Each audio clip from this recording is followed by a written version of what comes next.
And I hope that you've soaked in the quiet weather because it's going to turn a little unsettled.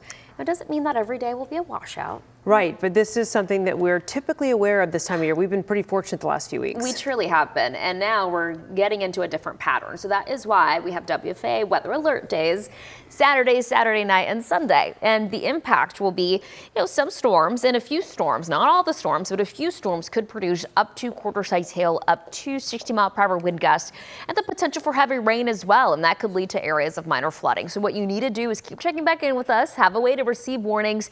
The best way to do that is to have the free WFAA app on your phone or WFAA Plus on your smart TV.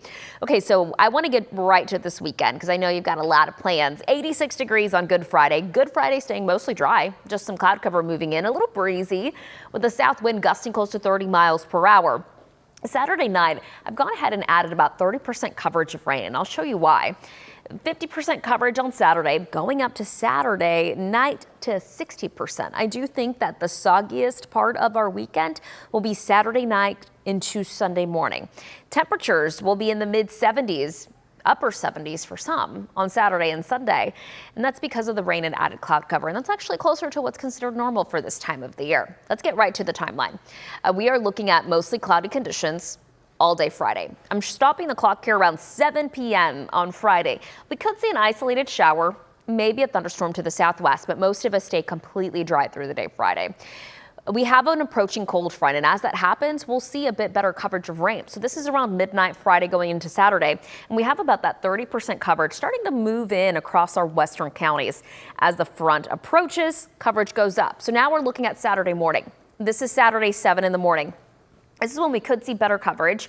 This is where we see that 50% that goes up on Saturday. And right along here where that front is, that's where I'll be looking for the potential of a few strong storms. That is why the Storm Prediction Center has highlighted portions of northwest North Texas under a slight risk. That's a level 2. And this is for very late Friday after midnight into very early Saturday around 7 in the morning.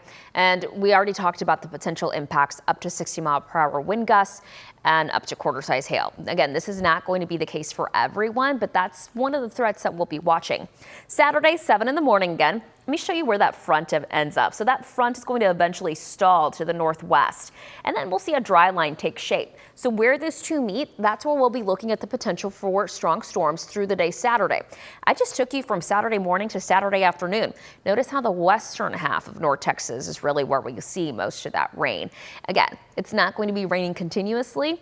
We'll see that better resolution data here in the next couple of days, and that's why I need you to keep checking back in with me, but this gives us a good idea of timing.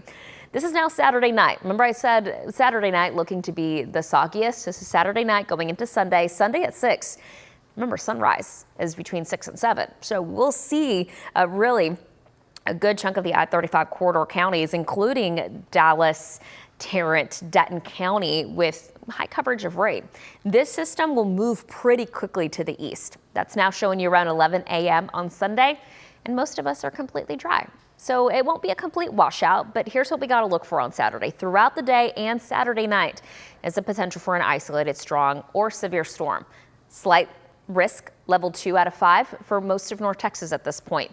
The risk on Sunday, pretty much non-existent because, again, this shifts to the east rather quickly.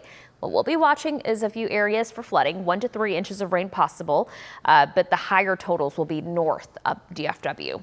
Your 14-day forecast, looking at temperatures that are a bit warm for April the next few days. Sunshine, if you got to do any outdoor preps the next couple of days, that's when you want to do it because next week that pattern does turn unsettled. You're looking at daily but low rain chances with highs in the low 80s and upper 70s. Kara? Not bad. Okay, thank you, Marielle. So